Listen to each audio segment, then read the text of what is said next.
Morning, UDL class. Today I want to show you what I meant when I was talking about using my Net Support School system and what it will look like when you actually can see it rather than me just talking about it. So the first thing I do is double click on the icon for a Net Support School Tutor. I open it up, it brings me to this screen, and I want to provide access to the full site with all the features. So I click on that. Now, to my right on my other screen, I've opened up Net Support. I'm not sure if it can be seen at the screen that we're on, so I'm going to drag this over just in case. This is the dialog box that pops up and it asks me to put in some information related to the class, and I once in a while will change this. The main thing I put up there is my name. I then click power on, and that will power on all the computers in my room. I'm going to slide this back over to the screen, click OK. Then now it's booting up and connecting to all the computers. Now I'm going to drag this over here just so you can see it. Okay, normally this is on the screen to my right, and my projector screen is to my left, and I have this split so it's like one big panoramic view. So I use the three screens together, and I can drag things to the right and to the left. Obviously, when the kids are sitting in their seats, they can see what's on the projector screen, not what's on these two. So that's why the room dimensions are a little different. So the first thing I do after I power them on is go up here to the manage icon and go over here to log in. All right, and now I'm going to log in all the computers. So this is just nice if you ever need at the end of the day to turn the computers off or to quickly get them on. At one time we used to have only 3 or 4 attempts at trying to get the password correctly, and it would lock, the whole room would lock down for 20 minutes. So when you have that kind of thing happening, this is a nice feature to have so that all the computers are forced to sign in and sign in correctly. Now I close it.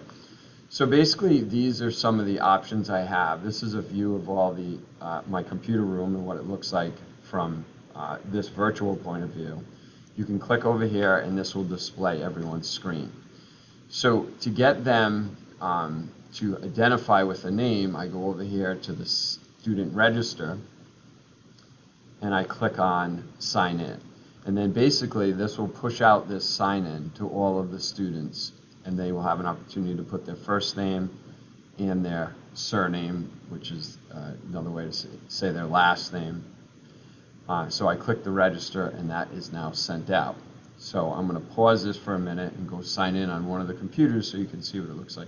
All right, now I click close, and you can see right over here is me, David St. Jean. So as the students come in, they sign in. All right, and then this is what I talk about. Ideally, I'll have the students sit, okay, in the end seats here and in the seats over here, leaving these middle computers open so that when I want to project my screen, I can, and at the same time, they can be following along because they can see that middle screen, okay? And then these I usually stagger, ideally. So that gives me the 18, 1, 2, 3, 4, 5, 6, 7, 8, 9, 10, 11, 12, 13, 14, 15, 16, 17, 18. All right, checking my math. So 18 or under is ideal for my room. When I want to show my screen to the students, I click this show button. That's the one that will show my screen. Another option on here, and I've talked about this in previous lessons, is to be able to exhibit a student's screen. So I can click on a student or select a student from here, which would be me, and then I can exhibit his screen to everyone else's. So that's how I do those desktop presentations when a student's in their own seat and they can present that way. The other way would be they would use the projector screen, and I could blank out the screens right here. I just click blank all, and now all the computer screens are off. Or I can click and turn them back on, and then I can click the show button, and then I can show my screen to everybody's screen.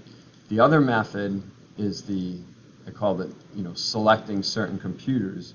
Okay, using the control key, I can go around and select those middle computers, in addition 1 and 2 up here, and then now I show it to the selected computers, not everyone. All right, so now I'm just showing my screen on those middle computers, so that's when the students can pay attention and follow along. Okay, so those are some of the different features in net support and some of the different ways I use it. In addition, there's some ways to restrict websites down here using this button. There's ways to get the survey to see how the students are feeling in here, and there's also ways to control the printing. So it's a great tool to have. One of the best things is being able to double click on the icon and have this is now that my screen as the student showing up. So if a student needs help on trying to find a website or anything, I can click on their screen quickly and move their mouse in the direction it needs to go. Have a great day.